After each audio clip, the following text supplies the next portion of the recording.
नागपूरमध्ये कुणाचा एन्काउंटर करणं सोपं नाही। एन्काउंटर करायला ते काय गुंड आहेत का? काँग्रेसचे आमदार विकास ठाकरे यांनी ही प्रतिक्रिया दिली आहे। प्रफुल्ल गुडदे पाटलांनी भीती बाळगू नये असं देखील ठाकरेंनी म्हटलं।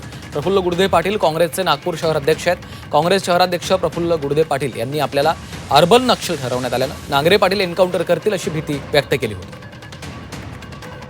त्यांना पदभार स्वीकारू द्या, त्याच्यानंतर त्यांचं कामकाज कसं आहे त्यावर आपण लक्ष केंद्रित करून आपण आताच मागे पाहिलं की मागच्या या अधिवेशनाच्या आठवड्यात आम्ही लोकांनी नागपुरात क्राईमचा पाळा घातला। त्यामध्ये जर सुधारणा त्यांनी आणली तर त्यांचं काम चांगलं। पण शहराध्यक्ष म्हणताय की माझा अर्बन नक्षल म्हणून ते एन्काउंटर करील अशी धास्ती व्यक्त करताय। मला वाटते हे नागपूर शहर कोणाचा एन्काउंटर करणे इतकं सोपं नाही आणि आमचा अध्यक्षांचा कशाला ते काही गुंडे बदमाश आहे तर त्यांचा एन्काउंटर करणार आहे। मला वाटतं की त्यांचा कोणी एन्काउंटर वगैरे करत नाही। त्यांनी भीती बाळगू नये आणि एन्काउंटर करण्याची क्षमता या नागपूर शहरात कोणाची